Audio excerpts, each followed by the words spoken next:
The guns are quiet now. The papers of peace have been signed. And the oceans of the earth are filled with ships coming home. In faraway places, men dreamed of this moment. But for some men, the moment is very different from the dream.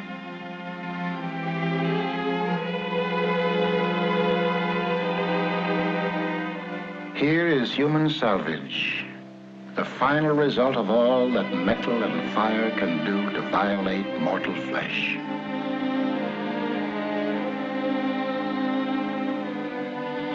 Some wear the badges of their pain, the crutches, the bandages, the splints. Others show no outward signs, yet they too are wounded. This hospital is one of the many for the care and treatment of the psychoneurotic soldier.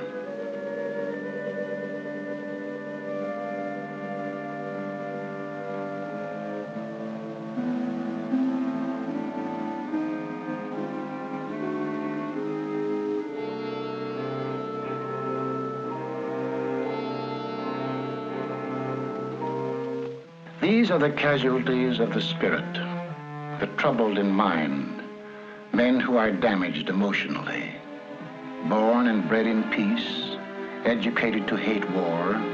They were overnight plunged into sudden and terrible situations. Every man has his breaking point, and these, in the fulfillment of their duties as soldiers, were forced beyond the limit of human endurance.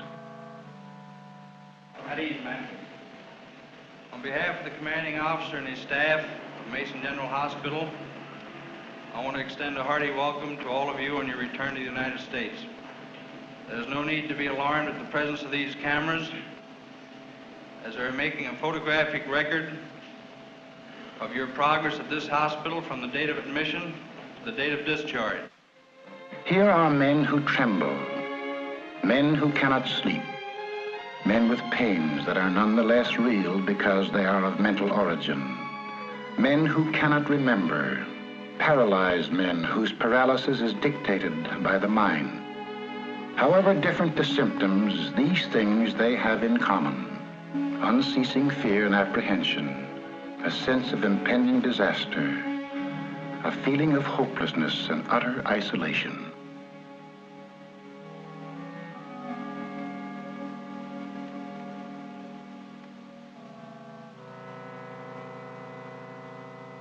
May I have your last name?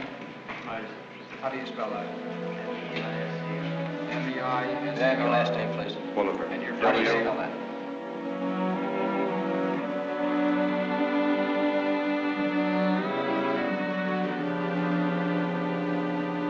The psychiatrists listen to the stories of the men who tell them as best they can. The names and places are different. The circumstances are different. But through all the stories runs one thread: death and the fear of death. And then after you got wounded, what happened? Same thing, only worse? Seems like my nerves keep getting worse on. They get worse. These airplanes, they bombed. I got killed nearly from one of them. You nearly got killed. Where were you at the time? St. Louis, I believe. Somewhere. I don't remember. And what were you doing when the planes came over? I was in a hole. You know where you are? I think I'm in the States now. They told me I was coming back. Right. But they told me I was going to die. No. In the hospital, I wouldn't eat hardly. No, you're So not. I was sick. And I wouldn't eat hardly. They told me I was going to die, but then he couldn't help me. Well, Told me they ain't sure where I died. I'm not. we will see that you don't die. You won't die.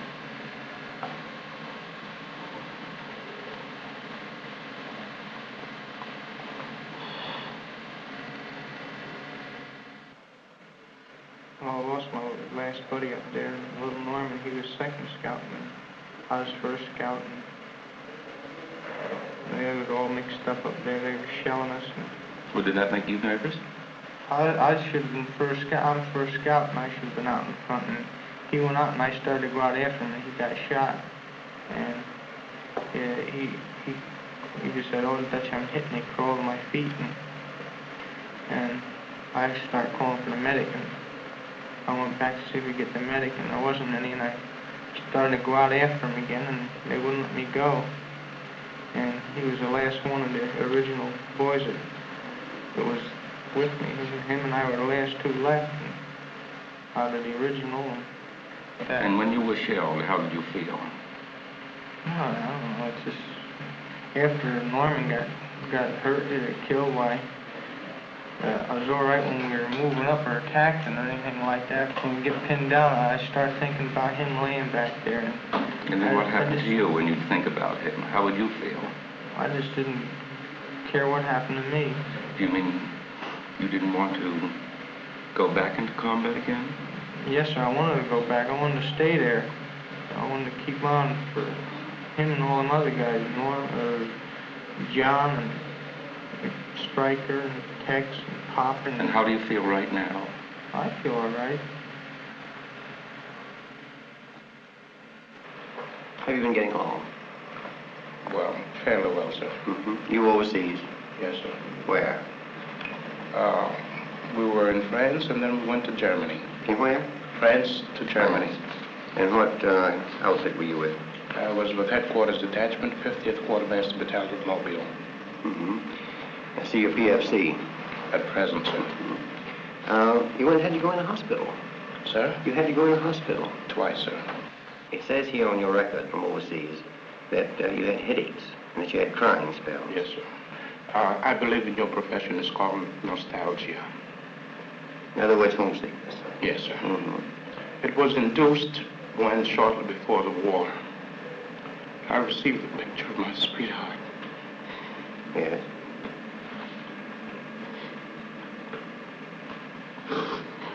Mm-hmm.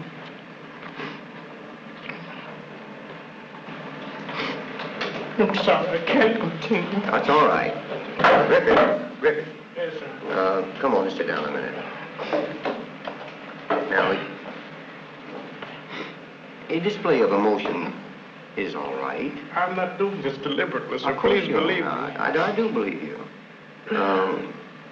A display of emotion is sometimes very helpful. I hope so, sir. Sure, it gets it off your chest. You wouldn't be here. You wouldn't have been returned. As a patient, if there wasn't something upsetting you. Yes, sir. Well, now, Sorry. you say you had received a letter from your, Not a letter, sir, a photograph. A photograph, yes. Well, what about that now? Well, sir, to be perfectly honest with you, I'm very much in love with my sweetheart. She has been the one person that gave me a sense of importance, and that through her cooperation with me, we were able to surmount so many obstacles. What happened? Well, when I was in combat, Mindanao. Can you speak louder? I have Yes. trouble hearing you. During the time, I got worried that my brother, he was killed in Guadalcanal. What was he, a Marine? Yes. Now, I noticed in this history here that you saw a vision of your brother. Tell me something about that. What happened?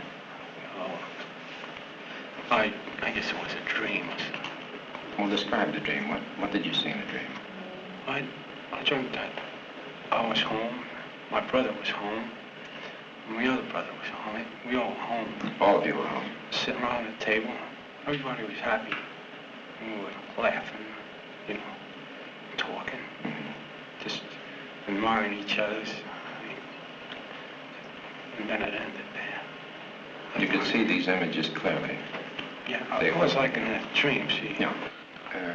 What about this Mindanao thing you're telling me about? Well, in Mindanao, after I got that news, I admit I was scared. You were scared? I don't know, sometimes I hope something what happened then again, I say, well, something did happen. What do you mean by something happened? You mean you were hoping that you'd be wounded and sent back? Is that what you mean? No. Well, what do you mean by that? I meant that I hoped that I just, you know, I was so disgusted and tired of everything. I just didn't feel like living. And then I changed my mind and I think back to my folks, and it'd be a double blow if something happened to me. And I'd be standing guard, sitting on a machine gun there, just watching. You know, I'd hear a little noise and I'd let go, shoot. It wasn't nothing, probably was an animal or something. Any noise made you excited and you just shoot? At that time, yes. Well, do you feel worried about anything now? I don't know. Are you mixed up? Kind of. What's that pin on your shirt there? My heart. Well, why do you cover those up? Aren't you proud of them? Yes, sir. You got a Purple Heart? Your campaign ribbons? Yes, sir. Well, why do you cover them up? There must be some reason for you doing that. Well, what happened over there? Well, we got in the scrape and I was in the house there and just got off of guard duty and it's Friday the 13th and we sweating it out all day and patrol came up, the German patrol, and they shot a Panzerfaust through the wall. Well, In what?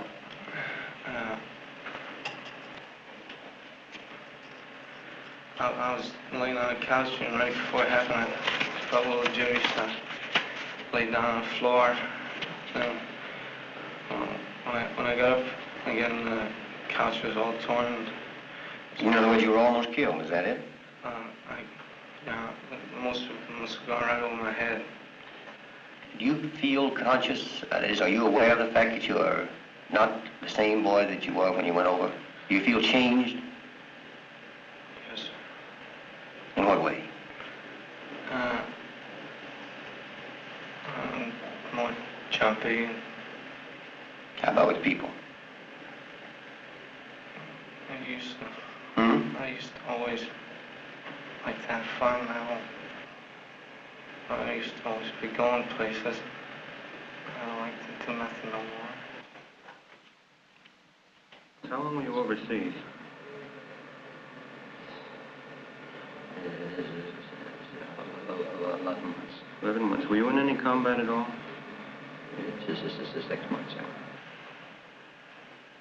I tried every way to keep my mind occupied, reading, going to the gymnasium, going out with fellas and trying to become an extrovert, try to get out of myself. But it seemed to me that I got worse and worse. And after a while, I developed, after the fear of insanity, I started developing fears of different sorts.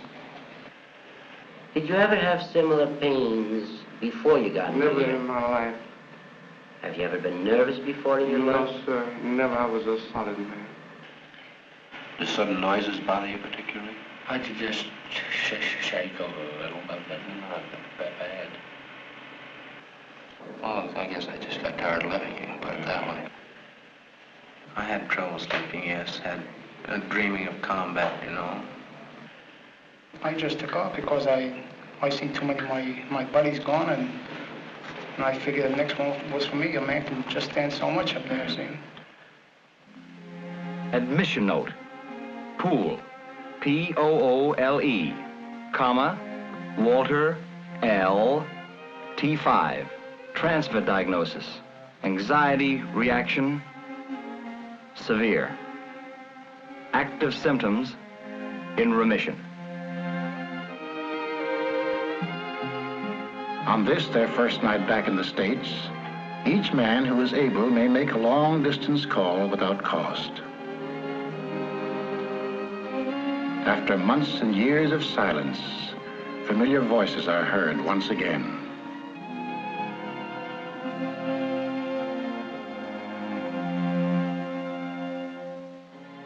Then each man makes for himself a small home which will be his for the 8 or 10 weeks to come.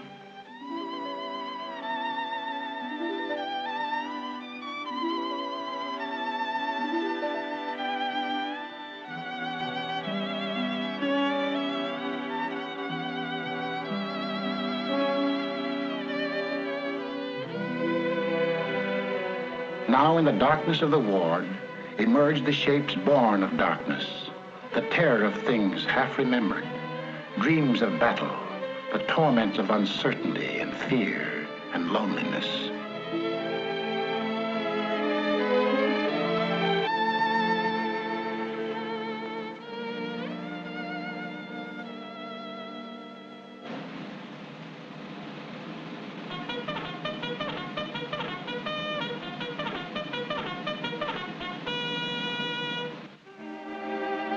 The day begins with an early morning ward inspection. The medical officer in charge checks the condition of every man. Modern psychiatry makes no sharp division between the mind and the body. Physical ills often have psychic causes, just as emotional ills may have a physical basis. Possibilities of organic disturbance in the brain are investigated by means of the electroencephalograph. The Rorschach test, the things that the patient's imagination sees in these cards give significant clues to his personality makeup. This looks sort of like a drawing of two women standing on a rock and waving their hands.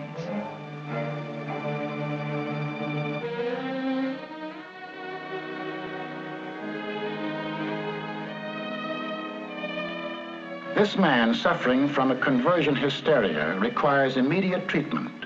Organically sound, his paralysis is as real as if it were caused by a spinal lesion, but it is purely psychological. Well, just sit him up about the middle of the bed there. Feel pretty good, huh? That's fine. Now sit yourself over there.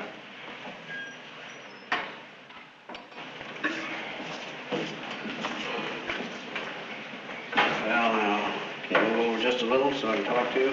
Yes, sir. Now, what is the trouble? You think it'll be it? What's that? That's the nerves. Nerves, yes, they make me flinch like that. I see. How long has that been going on? Since Friday. Friday night. Come on suddenly or gradually? Suddenly, sir. How? Well, I started in the afternoon with crying spells. Mm-hmm. And felt something funny in my shoulders here. Back bothered me. I started crying. I lost control of my legs and my arms. Was there any reason for crying spells? I don't know, sir. Anything Just happen at home to bother you? Well, my mother's been ill. She has been ill. That's right. That worry you a lot? Quite a bit. Well, now, has this got anything to do with your mother's illness? Any reason why you should have that kind of reaction? No, sir, not that I know of. Unless my mother's illness might have brought this on. I try to hold in while it hurts, but... I see. You've just been holding these things in. That's right, sir. No way you can control this at all? No, sir. Well, now, we're going to have to help you do that, of course. Let's take off this jacket here. Just slip that off. All right, now lie down on the bed. My shoes. Right, now we'll leave the shoes on so you can walk in them. I think we're going to get you walking. Let's come over here. That's the boy. That's fine. That's good. Now you lie steady. Lie steady. That's the boy. This is all going to go away as I give you this medicine. No bother at all. The method employed here is effective in certain types of acute cases. An intravenous injection of sodium amytal induces a state similar to hypnosis. What a torpedo that is. You mind if I look this way? You look that way. There's nothing for you to watch here, but you're going to talk to me as we go along. Yes, sir. That's all. Now, you're not going to feel much of anything else. You're going to feel a little bit woozy. The use of this drug serves a twofold purpose. Like hypnosis, it is a shortcut to the unconscious mind. As a surgeon probes for a bullet, the psychiatrist explores the submerged regions of the mind, attempting to locate and bring to the surface the emotional conflict which is the cause of the patient's distress. The second purpose of this drug is to remove, through suggestion, those symptoms which impede the patient's recovery. Now tell me a little bit about what you're thinking of. The thoughts are coming to your mind now. Nothing in particular. Well, now let's go back. Let's go back to Friday. Friday? Yeah, think about that. Friday. My mother argues with me. Your mother argues with you? Yeah. Mm-hmm. What does she argue about? Well, every little thing, if you sit down in a long chair or something like that. Doesn't like the stuff you get in the store. Uh-huh. Then she calms down. Well, see, have you always tried to please her? Yes. Always tried to please her. I used to clean the house for her when I was smaller. Well, now, why do you think she argues like that? Think because she's sick? Well, she doesn't try to control her temper. I see. How about your father? He's a swell guy. He's a swell fellow, isn't he? Gets kind of hot-tempered. Since my mother's been sick, it's been costing a lot of money. And he's lost a lot of weight about worrying. I see. My mother argues with him. She wants to know where the money is. But I don't care about that, as long as everything turns out all right. Well, now, this jumping, what does that make you think of? Think about it a minute. I can't help it. It just jumps. How about the legs? Do you know anybody who had any trouble with their legs like that? No, sir. What does it make you think of? Go on. Except several years ago, there was one fella. He had something wrong with his right leg. Water in the knee, but he's walking today. That hasn't bothered me. Was that anything like your leg? I don't know. He couldn't walk at all. He couldn't walk at all? No. What do you think of when you can't walk like that? I wish I could walk. Well, what do you think of? What comes to your mind when you find that you can't walk? So maybe I think our mother and father should be okay. Sometimes I wonder, hope the war ends soon. Things like that. Nothing in particular. Well, now the shakes are gone now, haven't they? Yeah. How about your legs? They're good and strong. I feel all right. Move them. Let's raise them. Oh, I used to even raise them before, but I can't walk. Well, how about them now? They feel all right. They feel good now, as if you can walk in them, don't they? Toes feel numb. Toes feel numb, but that's going away, isn't it? Yeah. Gee. Raising them fine, isn't it? Yeah. Now you're going to be able to walk, aren't you? I don't know. Well, you're going to, aren't you? Yes, sir. All right. I'll walk. I love walking. You love walking. I did. Always been very fond of walking. Now you found yourself unable to walk. Well, now you're going to get right up and walk. Right now. All right, now let's sit up. Sit up on the side of the bed. Here you are. That's fine. All right, now stand up. Now look at that. Isn't that good? All right, now walk out here. Walk over to the nurse all by yourself. That's the boy. Walk over to the nurse. You're just a little woozy. That's the medicine. Now come back to me. Come back to me. Open your eyes. That's the boy. Isn't that fine? Isn't that wonderful? Sure. All right, now again, once more. Yeah, but how long will it be? Oh, it's going to stay that way. It's going to stay because that's taking care of your worry now. All right, now come on back to me, and I'm going to let you go to sleep. When you wake up, you'll keep on walking perfectly well. How about it? Thanks, sir. Righto. All right, now let's get up in here and we'll go to sleep. Yeah, there you are. Now I'm going to have you go right to sleep. When you wake up, it'll be all right. Thanks. All right, sleep, Girardi. The fact that he can walk now does not mean that his neurosis has been cured. That will require time. But the way has been opened for the therapy to follow. Now a new way of living begins, very different from the old one whose purpose was killing and trying not to be killed. Now in an environment of peace and safety, all the violence behind them, they are building rather than destroying. Men have their choice of occupational therapy. Some find relaxation in mechanical jobs. Certain types of cases obtain relief in precision work, which answers their inner need for order and certainty. For sons and daughters and nieces and nephews and neighbors' kids, hobby horses are turned out by the carload.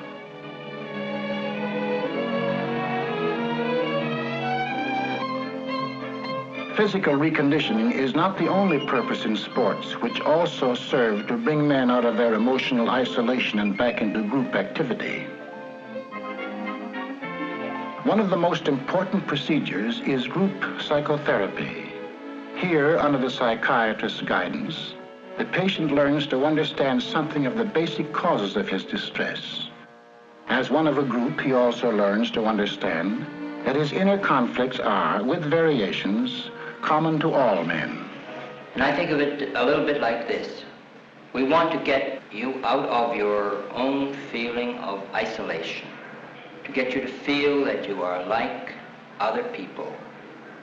In order to get to that, we have to use knowledge as one thing, and something else which has to be added, and that is an experience of safety. You could say it is almost the core of all our treatment methods. Development of knowledge of oneself with the accompanying safety that it brings. I'd like to see if we can get some illustrations of how one's personal safety would stem from childhood safety, and how the childhood safety itself would stem from the parents' safety. In my illustration is that as a child, whenever I underwent any experiences that were frightening to me, I never told my parents. I kept it to myself. While I was alone at night in my room, I'd call on God. So if I had done anything wrong that I was ashamed of, I was ashamed to go to my parents and tell them what I had done. So I kept it to myself. And I used to be in constant fear that my parents would find out my feelings. Well, I wonder if there's any of your mother's troubles that you would know about. No, my mother never gave any of the children any part of her troubles. Well, that would be the same thing that happened to you. She didn't tell her troubles, and you didn't tell yours. You took your troubles to God, and she probably did the same thing. Probably didn't even confide in your father. In other words, the kind of method that you used to get relief from anxiety was really, we'd have to assume, learned and felt right in your home, the same kind of thing. I think it was all caused by economic conditions of the world. I mean, people trying to compete with one another, trying to get a better job, trying to keep up with uprising, living, things like that have caused a lot of arguments in the home. Mother and father arguing about the price of the food, and that has a reflection on the children. That's right. Things like that. So I think that was one of the causes Was of it worse, illness. not having enough food to eat, or the arguments between them? Both. I mean, there was... Which was the worst, though? Well, I guess We the had to arguments. choose. Sure, of course the Because arguments. I can't remember about the food. There you are. You can't even remember about the food or the lack of food. I have in mind my own childhood. We're coming from a moderate family. Moderate in the sense that the family had some sense of security. What happened there was we were told that myself, my brothers and sisters, we couldn't just play with any of the kids we wanted to play with unless their parents in turn had the equivalent of what our parents had. And as a result, we were kept in a narrow circle, very, very narrow. However, I have found that there has been a strong yearning on my part to break out of this environment, to be able to play with Tom, Dick, and Harry. I'd say the net result's like this. Your mother did not feel really so superior. She felt inferior when she tried to make you take the attitude you were better than the other children. So that now, certain experiences in the Army have brought that out more clearly, because you've been thrown in with Tom and Dick and Harry and need to get along with them. It's not necessary to be in the Army. It's not necessary to be in the war. These kind of troubles have always gone on in all time, through all the centuries. So you were going to say something? I never spoke until I was 7. Is that right? Yes, sir. And I studied very bad. At 14 and 15, I couldn't recite in school. And then I learned to talk. Can you explain how you get started to talk? How you began to get over that? During the war, the first word I ever spoke, Santa Claus had brought me a war gun, and my brother broke it. This is the First World War, yes? And so, Santa Claus brought the gun and your brother broke it. Yeah, when I went in to get my gun, I just says, "War dead. Somebody broke my gun." That was the first thing I said. You were angry because someone broke your gun. So that's where I started talking.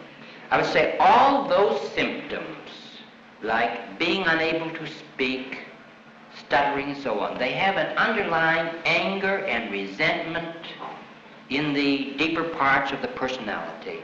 You could almost say it like this. Underneath, I can't, you usually find I won't. Captain, on Okinawa, I was stuttering too about 3 weeks. And as soon as I came here, I'm here a month now, I stopped stuttering. You've stopped studying completely since you came here? Yes, sir. Well, that's good. I don't know whether that's a tribute to the doctors or a tribute to your fundamental health. It's due to my fundamental self. No tribute to the doctors at all. Very good. Some patients require special therapy. Hypnosis is often effective in certain types of battle neuroses, such as amnesia. This man does not even remember his own name. A shell burst in Okinawa wiped out his memory. The experience was unendurable to his conscious mind, which rejected it, and along with it his entire past. Through hypnotic suggestion, the psychiatrist will attempt to evoke them. Relax completely and put your mind on going to sleep. All right, now keep your eyes on mine. Keep your eyes on mine and keep them fixed on mine. Keep your mind entirely on falling asleep. You're going to go into a deep sleep as we go in. You're going to go into a deep sleep as we go in. Now clasp your hands in front of you. Clasp them tight, tight, tight, tight, tight. They're getting tighter and tighter and tighter, and as they get tighter, you're falling asleep. As they get tighter, you're falling asleep. Your eyes are getting heavy, heavy. Now your hands are locked tight. You're locked tight. They're locked tight. You can't let go. They're locked tight. You can't let go. When I snap my fingers, you'll be able to let go. When I snap my finger, you'll be able to let go, and then you'll get sleepier, and your eyes are getting heavier. Now your eyes are getting heavier, heavier, heavier. You're going into a deep, deep sleep. You're going to a deep, deep sleep. Deep asleep, far asleep. Eyes now closed tight, going to a deep, deep sleep. Deeply relaxed, far asleep. You're far asleep. You're far asleep. Now you're in a deep sleep. You have no fear, no anxiety, no fear, no anxiety. Now you're in a deep, deep sleep. Now just sit down in the chair behind you. Sit down in the chair behind you. Lean back. Head now falls forward into a deep, deep sleep. Head now is falling forward. You're going further and further and further asleep. I stroke your left arm to become rigid like a bar of steel, and you'll go further asleep and further asleep. You're falling further and further and further asleep. Rigid. Cannot be bent or relaxed. When I touch the top of your head, that arm will relax and the other will become rigid, and you'll go further asleep. You'll be in a very deep sleep. And your sleep is deeper and deeper. And now when I touch this hand, my finger will be hot. When I touch this hand, my finger will be hot. You will not be able to bear it. Your arm is rigid. And now, as I touch your hand, you will no longer feel any pain there. It'll be normal. Now the arm is relaxed and you're further and further and further asleep. Now you're deep asleep. We're going back. We're going back now. Going back to Okinawa. Going back to Okinawa. You can talk. You can talk. You can remember everything. You can remember everything. You're back on Okinawa. Tell me what you see. Tell me. Speak. I'm in the battery area. You're in the battery area. Go on, tell me what's going on. Getting fire missions. You're getting fire missions. Go on. You see everything now, clearly. Getting shells thrown at us. You're getting shells thrown at you. From where? Japs. Japs. Go on. Yes. Keep on. You remember it all now. Every bit of it's coming back. Japs getting near us to get our position. Japs getting near you to get your position. Go on. Told us to get cover. Who told you to get cover? BC. BC. Go on. There's 5 of us. One of the boys got hurt. One of the boys got hurt. Took him away. I was running over to my gun position. Yes, go on. You remember it now. Tell me. It's all right now, but you can tell me. You can tell me. Explosion? Yes. You remember the explosion now? All right, go on. They're carrying me. They're carrying you. Who's carrying you? I don't know. Where are they taking you? Carrying me across the field. Across the field. Go on. Put me in a stretcher. Yes? Yes? Go on. They're still throwing shots. Yes? Can you hear them? Yes. You see them? No. All right. Where are they taking you now? Put me in a truck. Why are you fearful now? I want no more of it. You don't want any more. You want to forget it. But you're going to remember it because it's gone now. It's gone. You're back here now. You're away from Okinawa. You've forgotten it. But you remember who you are now. Who are you? Dolly, that's right. Full name now. Dominic Dolly. Dominic Dolly, that's right. You know your mother's name? Isabel. That's right. Father's? Salvatore. That's fine. You know who they all are now. All right, now you're coming back with us. This is going to stay with you. You're going to remember it all. You're going to remember about Okinawa. You're going to remember about the shells and the bombs, but they're gone. You're at ease and relaxed. There's no fear, no anxiety. When I wake you up, you'll be comfortable and relaxed, no pains and no aches. But you'll remember all that I've told you. All that you've remembered. You can wake now.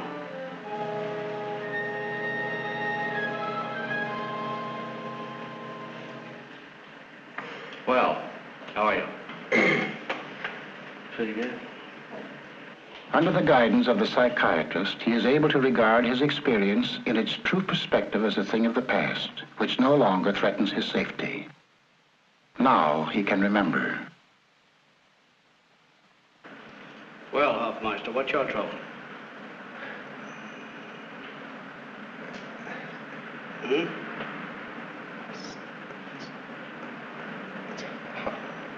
Hard for me to get my words out. Yeah, it does seem to be a bit tough. How long have you had that trouble? It started about a month ago. Where were you then? I was in France. In France? Have you been in combat? Yes. Well, maybe we can help you talk a bit better and you can tell me more about it then, right? Let's lie down and see if we can help you on that. This man is not a chronic stutterer. He suffers from a battle tension which the drug will attempt to diminish. Like the man who could not walk and the man who could not remember, his illness has an emotional basis.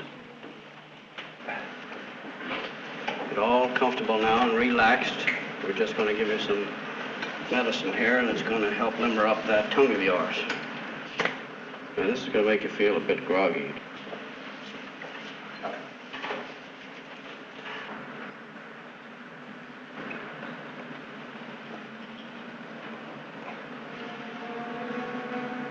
Well, now tell me now, how do you feel now?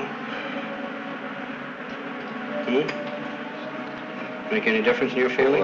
Oh, it's just like seventh heaven. What is it? Tell me about it. Boy, I can talk. That's fine, isn't it? Talk. I can talk. That's good, boy. Listen, I can talk.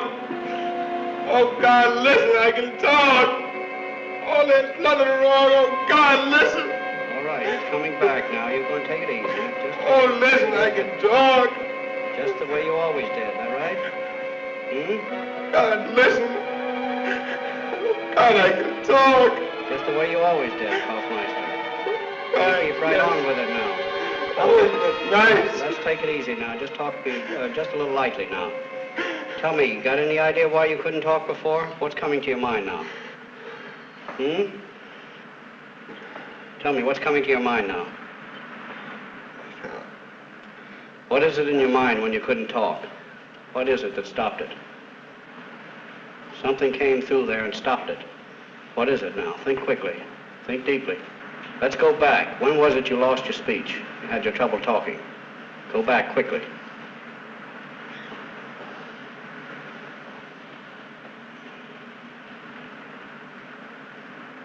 It seems that I first noticed it on a boat. On a boat? Coming over. It first started with an S.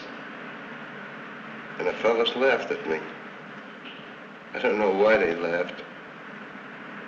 Till the guy started. Well, let's start with that S. Let's go back to that S now. What were you thinking then? What was in your mind then? Right now? No, then. On the boat? Yes, with that S. When you didn't say that S right. Yes. Yes.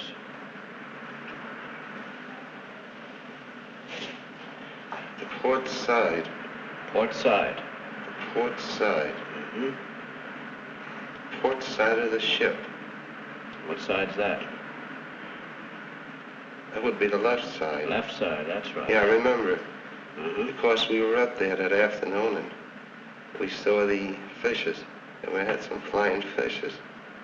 And I came down and he said, I was telling the fellow underneath me about the ports that I had seen some flying fishes on the port side.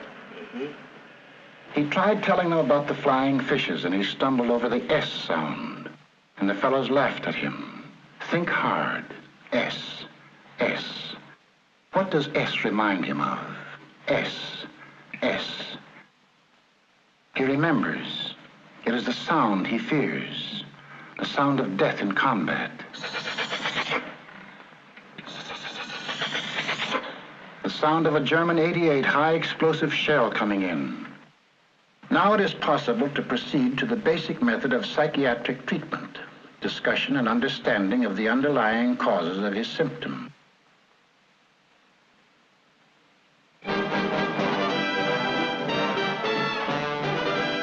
As the weeks pass, the therapy begins to show its effect.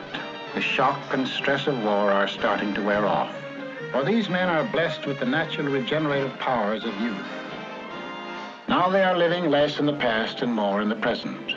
Sometimes they think of the future. The war years must be put aside and the responsibilities of peace must be considered.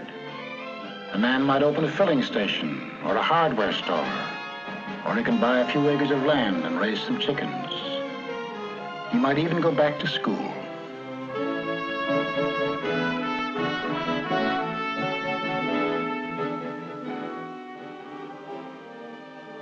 Visitors' Day.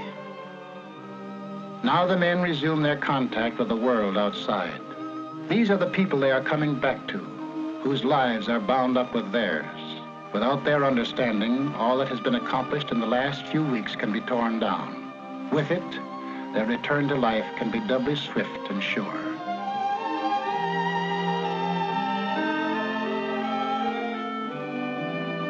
Classes in group psychotherapy continue. The men are thinking of themselves in relation to society. How will they fit into the post-war pattern? How will the world receive them? You fellows have had an opportunity to be home with your family since you've returned from overseas.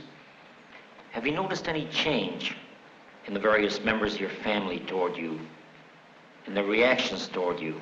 Well, I found out after 4 years of absence that it only took me the second day to be really relaxed, and I was right chummy again with my dad, and talked about the old neighborhood and the new changes.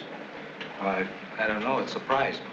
Do you feel that your family has to be taught how to treat you when you come back? No, absolutely not. How do you want to be treated by your family? The same I was treated before I went into the service. No difference. You don't want to be treated any differently? No. I was talking to one man, and I said, what do you think of us fellas that come back with psychoneurosis anxiety state? And I said, you can see that we're not crazy by any means. He says, well, before I come out here to see, he says, my first impression was like in Bellevue. He said, fellas from the last war, they're completely maniacs. He said, that was my first impression. And I'm wondering if, the great percentage of the people are going to be like that when we get out. That is a common concern among servicemen who have developed nervous conditions during their stay in the Army as to what the public is going to think about them. Undoubtedly, there will be people on the outside who won't have any understanding of the condition, who may think of it as being a rather shameful condition. That's why we're having an educational program, trying to educate the public into understanding. Unfortunately, most of you fellows have gone through some very severe stresses in the Army. Stresses that civilians are rarely subjected to. In civilian life, you can avoid serious stresses. If a civilian, the average civilian, were subjected to similar stresses, he undoubtedly would have developed the same type of nervous condition that most of you fellows developed. All of us have our so-called breaking point. And a survey outside showed that civilians, on the whole, were more nervous than soldiers. On Park Avenue, for instance, where some of your richest people live, most of the patients are people who suffer from nervous disorders, and if the doctor won't give them a pill, why, they'll go out and say, well, he's not a good doctor. So therefore, they're given pills, and they take them at home. They take these pills at home because the hospitals are too full. If the hospitals were empty, they'd be in a sanitarium or so forth. Haven't been through none of these discussions like the other men have. I know that we have learned the basis of how we've got nervous, some of us through combat, and some of us by not being in combat. And I think, and I'm sure that we have a better understanding of our conditions, and I'm pretty grateful of being here at Mason General Hospital like a lot of fellas are. I just so happens I couldn't walk, and they made me walk. I couldn't walk when I arrived, and I was here 24 hours, and they made me walk. I feel pretty grateful for getting my limbs back. Wow, but that isn't my driving that. It's that I know that when I get out of here, and the other fellas do too, that we're going to try our best to make ourselves as best we can. And we feel more confident in to grasp this nervous situation that's come about us. And we want to show people that we can do things on our own on the outside. Whether we've been in the hospital for nerves or mental or wherever we've been, whether we lost an arm or a leg, that we can be just as good as anybody else. All I want is that they give us a chance to prove our equality like they said they were, and I hope they keep their promise. That's all I hope. Would you make it a point to tell your employer that you were a psychoneurotic? Well, if he's an intelligent man, which most well-known employers are that own large concerns, why, he's going to react the same as any other normal human being would. He's going to say it's absolutely possible. And the man right now looks all right. I'll try him out. But you may run into employers who are not that broad-minded or intelligent. Yes, sir. And I'll sell myself to them. How about you, Hofmeister? Do you have any plans about jobs, or do you have any fears about getting a job? Or no fear whatsoever. I've got my job waiting for me, sir. You have your job waiting for you. I think it comes down to this, doesn't it, that most of you fellows feel that you ought to be honest with your employer, that you have nothing to hide, nothing to be ashamed of. Yes, isn't that the general attitude? Yes, sir. That's the way all of us feel. Your time in the service was not entirely wasted. You have learned a great deal in the service. For instance, a great many jobs and tasks that you've learned to do in the service that you have had absolutely no contact with in the past. You've also learned to work in groups, something that every soldier learns to do very early in his military career. This definitely will be of much value to you in your future civilian employment.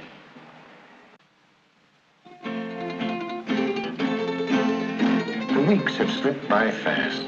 The first strangeness of hospital life has become routine. Sometimes a man learns something new. The Ranger always did want to play guitar.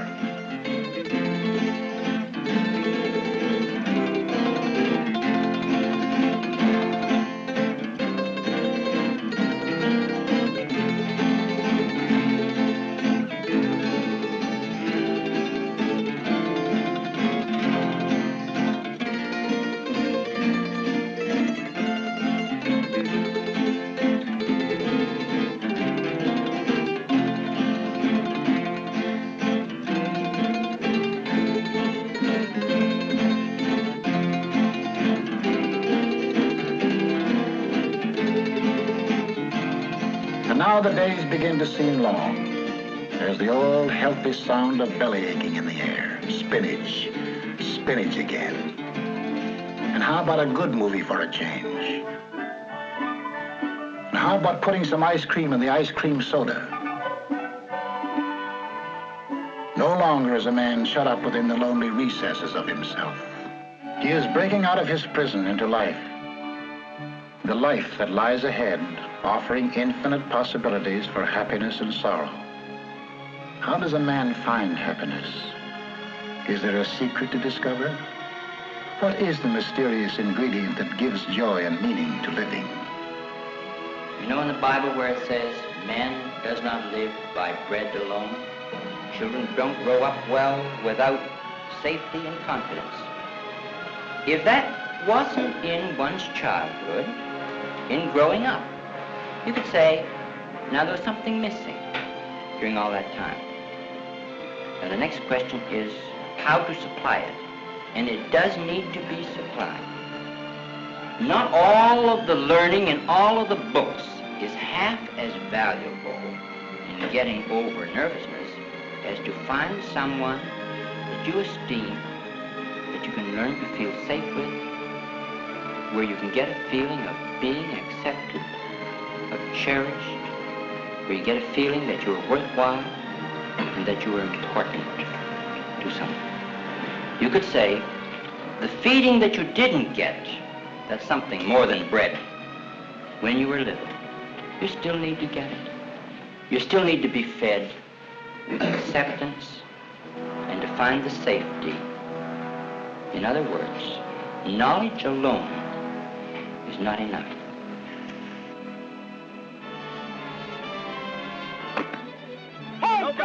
Hold! Nobody got it. Get up!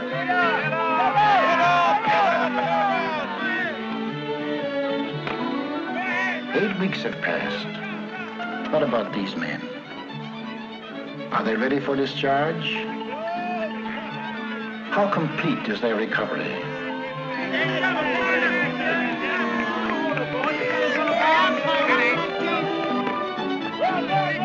How about the boy in right field? I just didn't care what happened to me.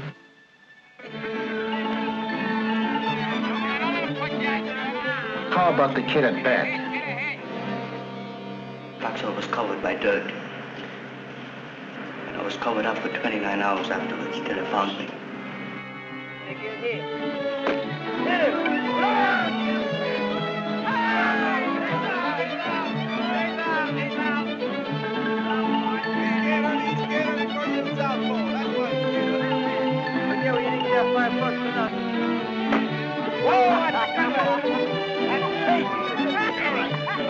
Out! Tell you're out! Say you're out! Go on!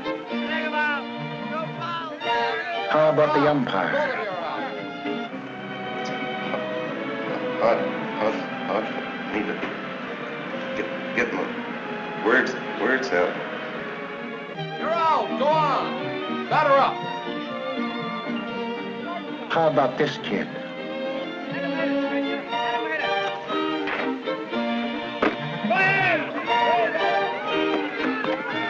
How about him?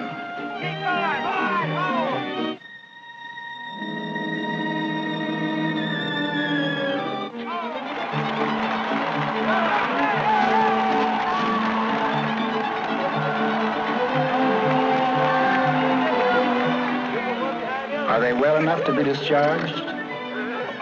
That is for the doctors to decide at tomorrow's boarding.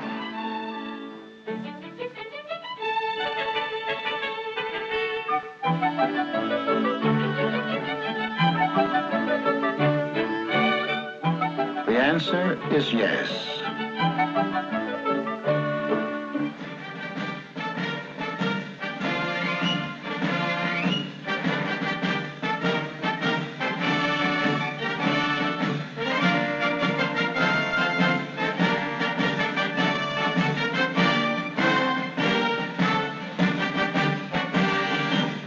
Men, this is your last military formation. Today, you're returning to your homes, your families, and friends. Many of you have been looking forward eagerly to this day. But remember that when you re-enter civilian life, on your shoulders falls much of the responsibility for the post-war world. May your lives as civilians be as worthy as your records as soldiers. Good health, good fortune, and Godspeed.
keep getting worse on. They get worse. These airplanes, they bombed. I got killed nearly in one. You nearly got killed. Where were you at the time? St. Louis, I believe. Somewhere. I don't remember. And what were you doing when the planes came over? I was in a hole. You know where you are? I think I'm in the States now. They told me I was coming back. Right. But they told me I was going to die. No. In the hospital, I wouldn't eat hardly. No, you're not. not. I was sick. And I wouldn't eat hardly. They told me I was going to die, but then he couldn't help me. Well, told me they didn't care where I died or not. We will see that you don't die. You won't die.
The guns are quiet now. The papers of peace have been signed. And the oceans of the earth are filled with ships coming home.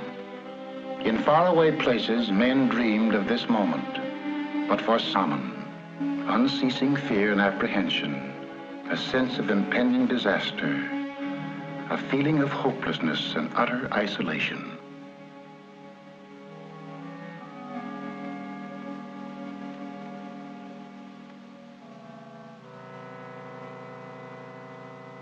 May I have your last name? How do you spell that? M-E-I-S. May I have your last name, please? Bolivar. And your How do you first name? spell that?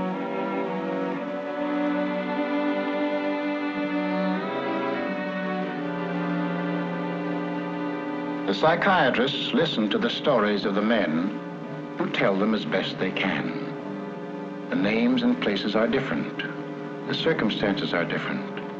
But through all the stories runs one thread, death and the fear of death. And then after you got wounded, what happened? Same thing, only worse? In mind, men who are damaged emotionally, born and bred in peace, educated to hate war, They were overnight plunged into sudden and terrible situations. Every man has his breaking point, and these, in the fulfillment of their duties as soldiers, were forced beyond the limit of human endurance. At ease, man. On behalf of the commanding officer and his staff of Mason General Hospital, I want to extend a hearty welcome to all of you on your return to the United States. There's no need to be alarmed at the presence of these cameras, as they're making a photographic record of your progress at this hospital from the date of admission to the date of discharge. Here are men who tremble, men who cannot sleep, men with pains that are nonetheless real because they are of mental origin, men who cannot remember, paralyzed men whose paralysis is dictated by the mind. However different the symptoms, these things they have in common. The moment is very different from the dream.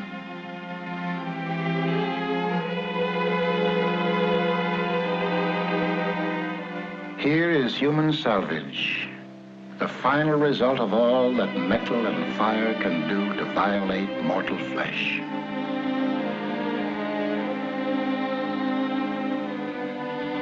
Some wear the badges of their pain, the crutches, the bandages, the splints.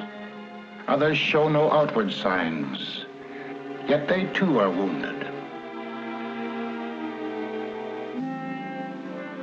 This hospital is one of the many for the care and treatment of the psychoneurotic soldier.